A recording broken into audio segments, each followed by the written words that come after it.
Hello everyone, good morning. आप सभी का स्वागत है अपनी इस मैथ क्लास में। और हम लोग पढ़ रहे हैं एसएससी कांस्टेबल जीडी का जो एग्जाम है उसके मैथ के सिलेबस को। और मैथ के सिलेबस में हम लोगों ने स्टार्ट कर दिया था नंबर सिस्टम, संख्या पद्धति को।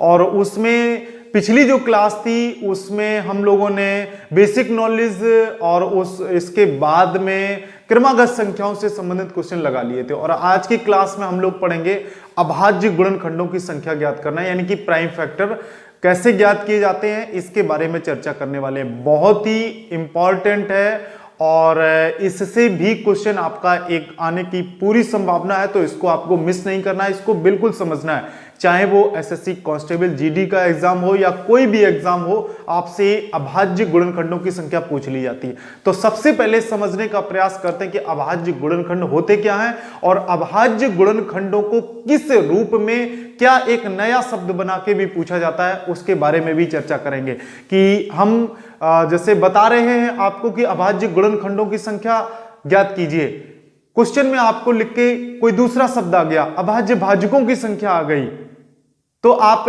ये कंफ्यूज ना हो जाएं कि अभाज्य भाजकों की संख्या क्या होती है, अभाज्य गुणनखंडों की संख्या क्या होती है। तो चलिए इसी बात पे चर्चा करते हैं और इसके बाद में इंपॉर्टेंट क्वेश्चंस को सॉल्व करते हैं। देखिएगा यहां अभाज्य गुणनखंड, अभाज्य भाजकों की संख्या, तो यहां पे हमने लिखा हुआ है अभाज्य गुणनखंड ऑब्लिक अभाज्य भाजकों की संख्या।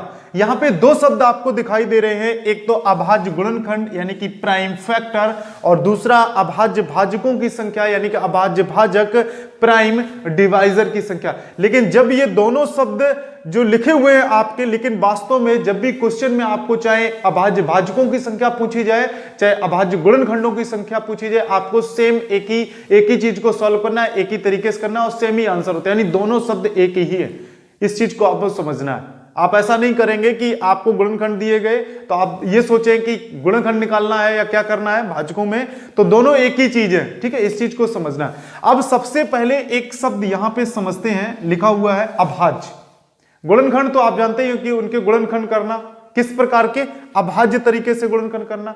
अभाज्य भाजकों की संख्या सेम वही बात है, वही चीज है। ठीक है, केवल शब्दों का अंतर है। यहां पे देखेंगे अभाज्य यानी कि प्राइम, हमने सबसे पहली क्लास में बताया था कि सम संख्याएं क्या होती हैं, विषम संख्याएं क्या होती हैं और अभाज्य संख्याएं क्या होती हैं। तो फिर से रिवाइज करा देते हैं। जो दो से विभाजित हो वो सारी संख्याएं सम संख्याएं, जो दो से विभाजित नहीं होती हैं वो सारी संख्याएं विषम संख्याएं। अब आ जाते हैं अभाज्य संख्याओं पे। तो वे संख्याएं जो एक से विभाजित हो और स्वयं की संख्या से विभाजित हो, वो सारी संख्याएं अभाज्य संख्याएं होती हैं। हमने ये भी बताया था कि सबसे छोटी जो अभाज्य संख्या है वो कितनी है, 2, और इसको ही पूछ लिया जाता है कि सबसे छोटी अभाज्य संख्या कितनी है, तो आपको वहां पे टिक करना है 2। तो चलिए अभाज्य संख्याओं के बारे में जान लेते हैं कि अभाज्य संख्याएं क्या हैं फिर से एक बार। तो अभाज्य संख्याएं 2 जो स्वयं से और 1 से डिवाइड हो, 1 2 3 5 7 11 13 17 19 23 29 डॉट। ये सारी संख्याएं कैसी हैं, जो स्वयं से विभाजित होंगी, अभाज्य संख्याएं। अब यहां पे लिखा हुआ है अभाज्य गुणनखंड। कोई भी संख्या अगर आपको दी जाती है, उस संख्या के हमें ऐसे गुणनखंड करने हैं जो अभाज्य हो। जैसे एग्जाम्पल में ले लेते हैं हमने ले लिया 30। कितना लिया हुआ है, 30। अब इसके हमें जो गुणनखंड करने हैं वो कैसे होने चाहिए, अभाज्य गुणनखंड होने चाहिए। भाज्य गुणनखंड कैसे होते हैं, जैसे भाज्य का मतलब किसी संख्या से विभाजित हो जाए। जैसे हमने 9 लेते हैं तो 9 3 से डिवाइड हो गया। ठीक है, लेकिन हमें क्या लेना है, अभाज्य गुणनखंडों में वही संख्याएं लेनी जो किसी से विभाजित ना हो। यहां पे हमने एग्जाम्पल लिया हुआ 30। चलिए इसे डिवाइड करते हैं तो 30 का क्या होगा, 2।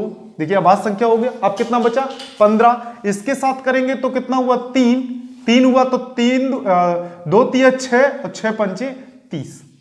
देखिएगा 5 3 15, 15 दूनी 30। हमें यहां पे मिला 2 3 5। अब अगर हम 2 के देखें तो ये भी अभाज्य, 3 भी अभाज्य और कितना 5 भी अभाज्य। यानी कि हमारे जो 30 है उसके गुणनखंड हमने जो निकाले हैं 2 × 3 × 5, तो ये इसके कैसे गुणनखंड हो गए?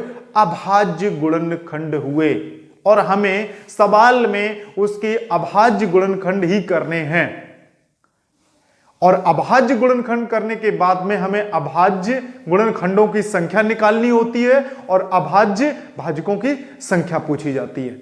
ठीक है, तो देखिएगा अगला हम लिखते हैं कि एक और एग्जाम्पल में हम 70 ले लेते हैं।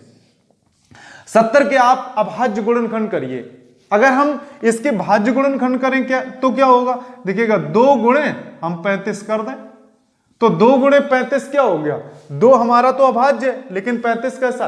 भाज्य। किससे भाज्य है? वो 5 से भी भाग जा रहा है और 7 से भी भाग जा रहा है, लेकिन हमें क्या बनाना है? भाज्य गुणनखंड, अभाज्य गुणनखंड बनाने। तो अगर हम इसको 35 को क्या कर दें?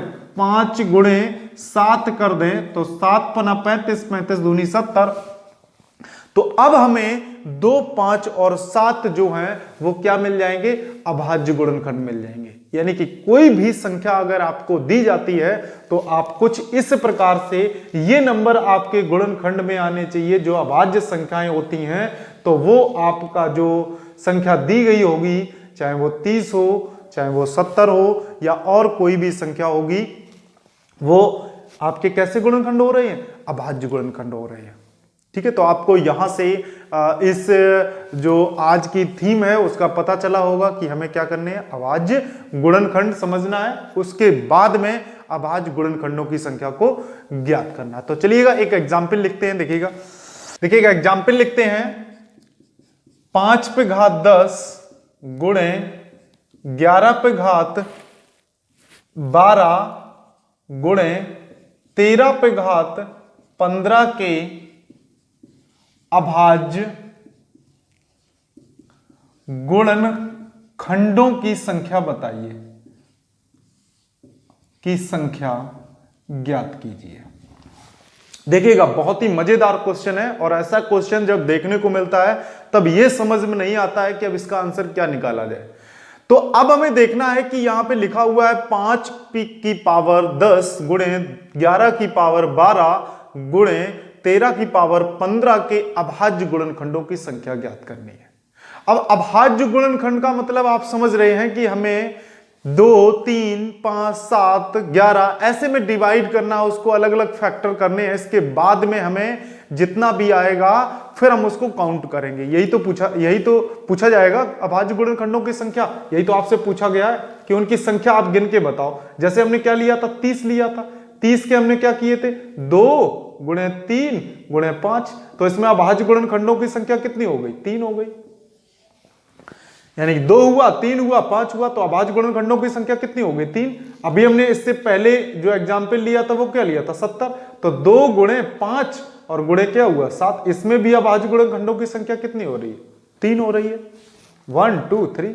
अब हमें इतनी बड़ी संख्या दी गई है यहां पे कि 5 पे घात 10, 11 पे घात 12 और 13 पर घात 15 के अभाज्य गुणनखंडों की संख्या बतानी है। अब इस चीज को समझिएगा, बहुत ही मौखिक है, कुछ भी नहीं आपको करना है। अगर हम 5 देखें तो कितनी बार लिखे हैं? 5 पे घात 10 है तो 10 बार लिखा होगा। ठीक है, कितने बार लिखा होगा? 10 बार लिखा होगा। अगर हम 11 को देखें तो कितनी बार लिखा होगा? 12 बार लिखा होगा। और इसी प्रकार से अगर हम 13 को देखें अभाज्य गुणनखंड को तो वो कितने बार लिखा होगा? 15 बार। 13 गुणे 13 गुणे 13 गुणे 13 ऐसे करके लिखा होगा। 11 गुणे 11 गुणे 11 ऐसे करके लिखा होगा। 5 गुणे 5 गुणे 5 5 5 ऐसे करके लिखा होगा, गुणा करके। तो कितनी बार लिखा होगा? 15 बार। हम इसको क्या कर देते हैं? जोड़ देते हैं। 5 2 7 3, यानी कि इस क्वेश्चन का आंसर होगा कि 5 की घात 10, और ये जो क्वेश्चन दिया हुआ है उसमें अभाज्य गुणनखंडों की संख्या कितनी मिल जाएगी? हमें 37 मिल जाएंगे। यानी कि हमें क्वेश्चन में देखना है कि यहां पे जो भी संख्याएं दी गई हैं, बेस में जो नीचे संख्याएं दी गई हैं, इस चीज का बहुत ध्यान दीजिएगा। बहुत ही छोटी लेकिन बारीक चीज है, यहीं से आप क्वेश्चन सॉल्व कर पाएंगे कि यहां पे 5 गुणे 11 गुणे 13, क्या ये 5, 11 और 13 हमारे अभाज्य गुणनखंड हैं या नहीं है? तो हम यहां पे अगर देखेंगे तो 5, 11 और 13 हमारे अभाज्य गुणनखंड हैं, तो उसकी जो घातें हैं उनको हम जोड़ लेंगे। जोड़ने पे जो भी हमारा आंसर आएगा वही हमारी अभाज्य गुणनखंडों की संख्या होगी। और अगर यहां पे 5 गुणे 11 गुणे 13 की जगह कोई भाज्य संख्या हो, यानी कि अभाज्य गुणनखंड ना दिया हो, तो उसको हमें किसमें बदलना पड़ेगा? अभाज्य गुणनखंडों में बदलना पड़ेगा। और अभाज्य में जैसे ही चेंज हो जाएगा हम उनकी घातों को देखेंगे और घातों को जोड़ के निकालेंगे, तो वही हमारी अभाज्य गुणनखंडों की संख्या होगी। ठीक है, एक नेक्स्ट एग्जाम्पल से समझते हैं, इसके बाद आपको और भी बेहतर समझ में आएगा। तो चलिएगा एग्जाम्पल को लिखते हैं, फिर उसको समझिएगा एक बार फिर से। चलिए इसे साफ करते हैं, और ये एग्जाम्पल अभी भी लिखा हुआ है, इसके नीचे एग्जाम्पल लिखते हैं, सेकंड एग्जाम्पल, उसको समझिए। इसका जो आंसर आया था वो कितना आया था? 37 आया था। सेकंड एग्जाम्पल देखिएगा, लिखा हुआ है 13 पे घात 84 गुणे 23 पे घात 47 गुणे 101 पे घात 23 गुणे 79 की पावर 23 के अभाज्य गुणनखंडों की संख्या बतानी है।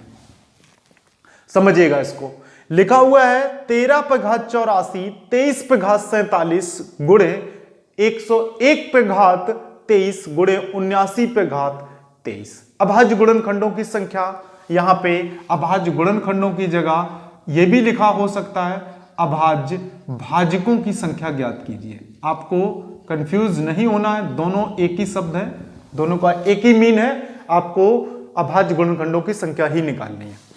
अब देखेंगे यहां पे फिर से आप बेस में आ जाइए। क्या 13 मेरा अभाज्य गुणनखंड है? बिल्कुल है। 23 भी है, 101 भी है, ये डिवाइड नहीं होगा, सेल्फ से ही होगा। इसके बाद में अगर हम देखें 79, तो ये भी एक ऐसी संख्या है जो अभाज्य संख्या है। ठीक है, अभाज्य संख्या है। अब जब सारी अभाज्य संख्याएं हैं तो हम इनके जो अंश हैं उनको क्या करें, जो पावर है वो हम जोड़ लेंगे।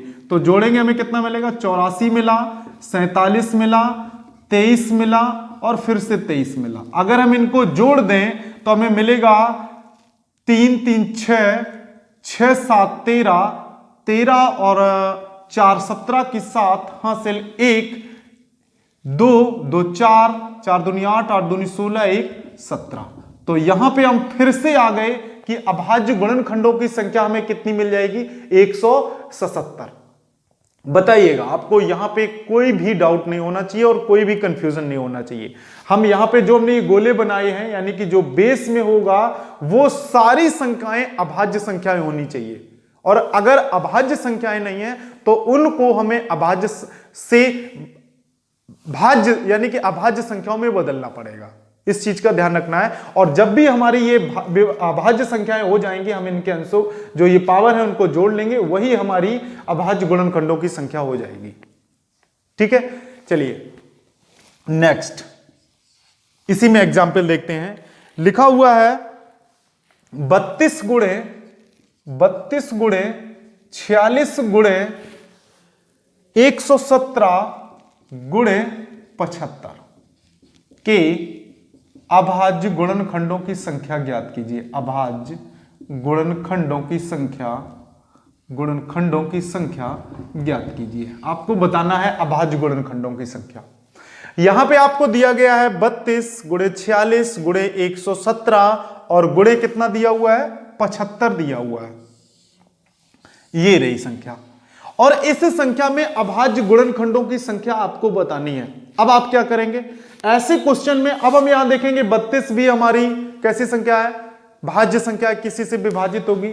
46 भी 2 से है, ये 3 से विभाजित है, ये 5 से विभाजित है, 15 से 15 15 75, 15 से भी, 25 से भी, सारी संख्याओं से विभाजित है। अब हम क्या करेंगे? इनके अभाज्य गुणनखंड करेंगे, यानी कि सभी को अभाज्य संख्याओं में डिवाइड करेंगे, गुणनखंड करेंगे, उसके फैक्टर करेंगे। अब चलिए 32 का देखते हैं गुणनखंड क्या होगा। तो 2 गुणे 2 गुणे 2 गुणे 2 गुणे 2, यानी कि 2 दूनी 4 दूनी 8 दूनी 16 दूनी 32, यानी कि कितना मिल गया हमें? 2 की पावर 5।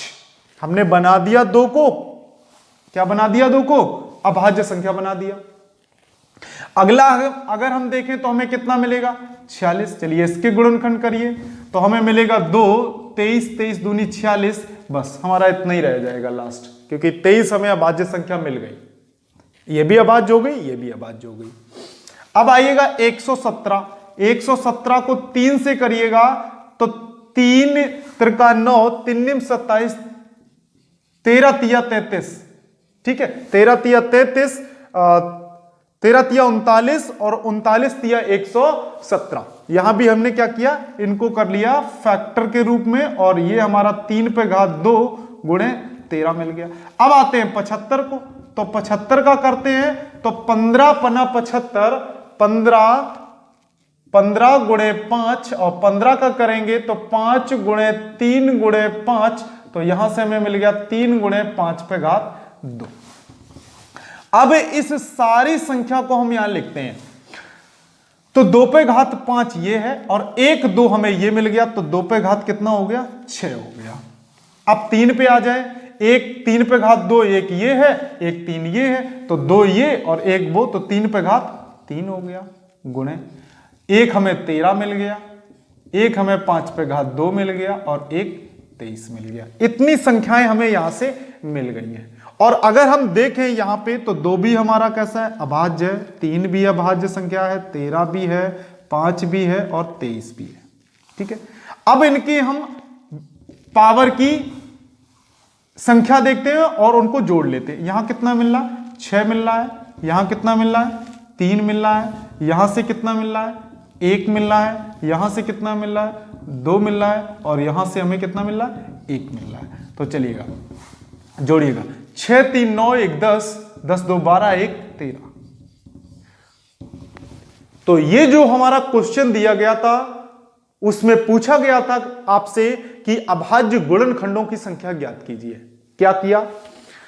जो भी संख्याएं दी गई थी वो अभाज्य संख्याएं नहीं थी, उनको हमें अभाज्य गुणनखंडों में बदलना पड़ा।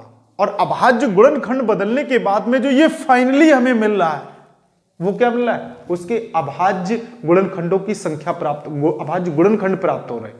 और अभाज्य गुणनखंड के रूप में जब संख्याएं आ जाती हैं तो उनकी जो भी पावर्स होती है, जो भी घातें होती हैं, उनको जोड़ने के बाद हम ये फाइनली रिजल्ट पे आ जाते हैं, आंसर पे आ जाते हैं कि उसके अभाज्य गुणनखंडों की संख्या हमें प्राप्त हो चुकी है। और वो इस क्वेश्चन का जो आंसर है वो कितना होगा? 13 होगा। समझ लीजिए आपने ये क्वेश्चन भी देखा, सेकंड क्वेश्चन भी देखा, इस क्वेश्चन को भी देखा, और 30 और 70 के एग्जाम्पल को भी समझा है। अब आपको यहां से बिल्कुल भी कोई भी डाउट नहीं बचा होगा। ठीक है, तो आप चलिए इसको समझ लिया है, और अब इसमें एक दो और एग्जाम्पल से आपको और क्लियर करा देते हैं ताकि आपको कहीं भी कंफ्यूजन ना बचे। चलिएगा,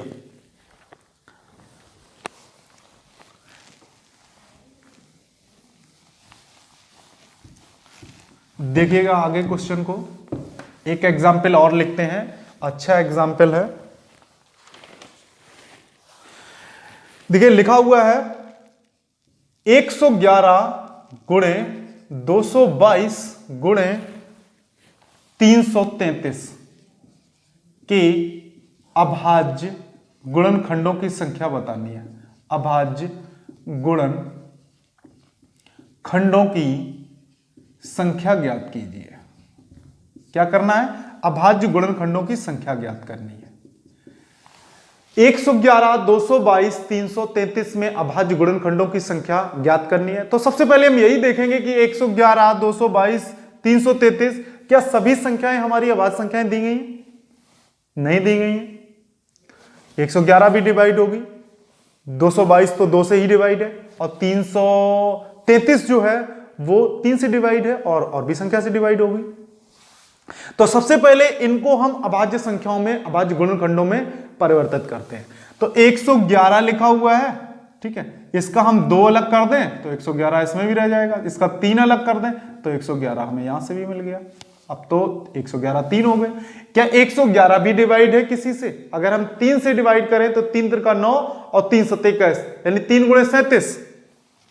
देखिएगा इसका क्या होगा, 3 गुणे 37, 3 सते 21, 2 3 का 9 10 11, बिल्कुल सही है। 111 किसके क्या गुणनखंड हो गए अभाज्य, 3 गुणे 37। अब अगर हम इसमें देखें तो हमें मिला 3 गुणे 37 गुणा 2, 2 ये चलिए लिखा है। इसका अगर करते हैं तो 3 गुणे 37 गुणे 3, और इसका करें तो 3 गुणे 37। देखिएगा 1 2 3, और 2 और 3 पहले से ही दिया गया। अब हम देखें 2 हमें कितना मिला, 1 ही मिला। 3 कितने मिले, 1 2 3 4, तो 3 पे घात कितना हुआ 4 गुणे। अब 37 37 37 यानी 37 पे घात कितना मिल गया 3। हम आ गए उसी जगह अभाज्य गुणनखंड करके। अब अभाज्य गुणनखंड देखें, 2 भी है हमारा अभाज्य गुणनखंड, 3 भी अभाज्य है और 37 भी अभाज्य। हम इनके भिन्नों को भिन्न नहीं, उसकी पावर जो है उनको जोड़ लेते हैं। इसकी पावर कितनी है 1, 3 की पावर 4 है, 37 की पावर 3 है, इसको जोड़ते हैं तो हमें यहां से क्या मिल जाएगा 8 मिल। इस क्वेश्चन का जो पूछा गया था आपसे वो है अभाज्य गुणनखंडों की संख्या। सवाल में आपको किसी भी प्रकार की कोई भी संख्या, चाहे वो अभाज्य गुणनखंड उसके दिए जाए या भाज्य गुणनखंड दिए जाए, आप दोनों तरीके से इसमें समझ चुके हैं कि किस प्रकार से हमें उनको अभाज्य गुणनखंडों में चेंज करना है, और अभाज्य गुणनखंडों में चेंज होने के बाद में उनकी आप बहुत ही आसान तरीके से अभाज्य गुणनखंडों की संख्या को बता सकते हैं। तो ये मोस्ट इंपॉर्टेंट क्वेश्चन थे और अच्छे क्वेश्चन थे, अच्छे एग्जाम्पल्स थे, तो आप इनको बेहतर तरीके से लगाइएगा।